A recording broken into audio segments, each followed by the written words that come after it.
දැන් මේ වෙනකොට ලංකාවේ අන්තවාදීන් සියල්ලම කතා බහ කරන අන්තවාදී සියල්ලගේම සෝෂල් මීඩියා වල ෂෙයා කරන මේ කොන්ඩම් සමාරාගේ නිදහස ගැන අපි කතා කරමු. ඇත්තටම කොන්ඩම් සමාරාට නිදහස දෙන එක මේ සමාරාගේම පිටුවේ දාලා තිබුණා. මේ ලංකාවේ ජනතාව සහ ලෝක ජනතාවගේ මේ බලකිරීම මත ඒකට ඊශ්‍රායලේ බය වෙලා ඒගොල්ලන්ව නිදහස් කරා කියලා වගේ කතාවක් ඇයගේ Facebook පිටුවේ නැත්නම් සමාජ ජාල මාධ්‍යවල දාලා තියෙනවා. ඉතින් විශේෂයෙන්ම කියන්න ඕනේ මේ ඕගොල්ලන්ව නිදහස් කරේ ඇත්තටම මේ බය වෙලා නෙවෙයි. මොකද ඔයාලව තියාගෙන කන්න බොන්න දෙන්න තරම් ඊශ්‍රායලට පිස්සුවක් නැහැ. මොකද ඔයාලා වගේ මේ එසයිලම් ගහගෙන එක එක NGO වලින් යැපෙන හරක් ටිකකට නිකන් කන්න දෙන්නවත් ඊශ්‍රායලේ මිනිස්සු කැමති නැහැ. මොකද ඒගොල්ලෝ දන්නවා මේගොල්ලෝ කරන්නේ මොකද්ද කියන එක. ඒගොල්ලෝ හොඳ ආකාරම දන්නවා. ඉතින් මේ නිදහස් වීමේ කතාව පිටිපස්සෙක් තියෙන කතාව මම කියන්නේ යන්නේ ලංකාවේ ඉන්න මේ සමහරා වීරවරියක් කරගෙන ඉන්න කට්ටියට කතා කරන්න යන්නේ. ඉතින් මේ සමහරට පොඩි අකරතැබ්බියක් කළා තියෙනවා. අපි දන්න විදියට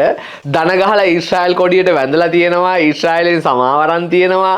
ඒ වගේම සියවතාවක් කියලා තියෙනවා ඊශ්‍රායලට I love you Israel I love you Israel කියලා සියවතාවකට වැඩිය කියලා තියෙනවා. ඉතින් මේ වගේ ගොඩක් වැඩ වෙලා තියෙනවා. ඉතින් මේ ඕගොල්ලෝ අර වීරවරියක් කියලා යවපු නෑ විජාරුවට දැම්ම ලැජ්ජයියෝ ඉතම්සලා ඔය වගේ උන්ට කඩේ යනකොට මාළකුට මෙහෙ ඇවිල්ලා වීරවරිය වගේ කතා කරනවා. ඒ වගේම මාධ්‍ය ඉස්සරහින් කතා කරලා ඉවර වෙලා මේ අන්තිමට ඊශ්‍රායලේ ගාව ගිහලා දන නවනවා. ඉතින් දන නවලා වැඳලා සමාව අරගෙන ඊශ්‍රායලේ වෙනුවෙන් ඉතින් මේ දේවල් කරලා පොඩි අර කැම්පස් එකේ දෙනවා වගේ පොඩි රැග් එකක් දීලා පොඩි ආතල් එකක් දීලා ඉවරලා පිටත් කරලා ඇරලා තියෙනවා. ඉතින් අපිට දකින්න පුළුවන් දැන් මේ වෙනකොට මේ ලෝකයේ පුරා මේ අන්තවාදී ත්‍රස්තවාදී මුස්ලිම් ආක්‍රමණයට විරුද්ධව ලෝකයේ පුරා දැන් මේ වෙනකොට ජනතාව පෙළ ගැසෙමින් ඉන්නවා. ඒ වගේම එංගලන්තයේ මිලියනයකට අධික ජනතාව පාරට බහැලා තියෙනවා මේ අන්තවාදයට එරෙහිව.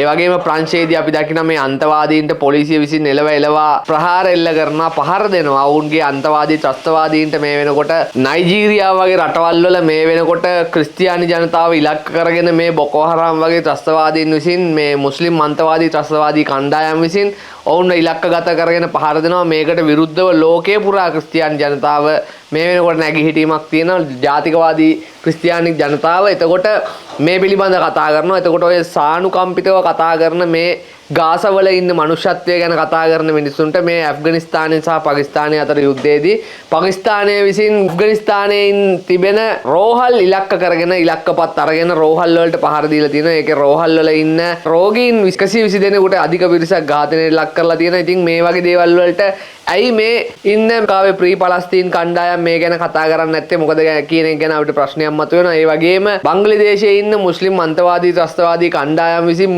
මර්මා චක්මා කියන මේ බෞද්ධයන්ව ඝාතනය කිරීමට උත්සාහ දරනවා, ඝාතනය කරනවා. ඒ වගේම ඔවුන්ගේ දැරියන්ව දූෂණයට ලක් කරනවා. ඉතින් මේ වගේ තත්ත්වයකට පත් වෙලා තියෙනකොට ඔවුන් වෙනුවෙන් යුක්තිය සාධාරණයේ ඉල්ලන්න මේ වෙනකොට ඔය කිසි කෙනෙක් කතා කරන්නේ නැහැ. මොකද මේගොල්ලෝ මේ කතා කරන්නේ සම්පූර්ණයෙන්ම සල්ලි වලට කට අරින NGO ආයතන කියන එක විශේෂයෙන් මතක් කරන්න ඕනේ. මේගොල්ලෝ මේ කරන්නේ සම්පූර්ණයෙන්ම මේගොල්ලන්ගේ මේ ඒකාධිපති ව්‍යාප්තවාදය, මේ උන්මත්තක ආගමික අන්තවාදී ව්‍යාප්තවාදය ව්‍යාප්ත කර ගැනීම සඳහා අවශ්‍ය කරන කටයුතු ක්‍රියාමාර්ග ගන්න එක තමයි මේගොල්ලෝ කරන්නේ. ඒක නිසා ගෞරවයෙන් ඉල්ලනවා මේ වගේ රටවල් ආරක්ෂා කර ගැනීමට මේ අන්තවාදයට එරෙහිව නැගී සිටින්න, මේ දෙමළ අන්තවාදය සහ මුස්ලිම් අන්තවාදයට එරෙහිව නැගී සිටින්න, මේ අන්තවාදී සිදු කරන මේ කටයුතු ක්‍රියාකාරකම් පිළිබඳ අවධානයක් යොමු කරගන්න කියන එක තමයි විශේෂයෙන්ම රටේ ජනතාවට. ඉතින් අන්තිමට කියන්න තියෙන්නේ ලැජ්ජයි හලෝ මේ වගේ කට්ටියද ඔයගොල්ලෝ වීරවරියෝ කියලා මාධ්‍ය සාකච්ඡා දීලා කාඩ්බෝඩ් වීරයන් යවලා තියෙන්නේ. අපිට ආරංචි විදියට සමහර අඬලා තියෙනවා ලංකාවට එන්න ඕනේ, මෙහෙමයි මාව යවන්න,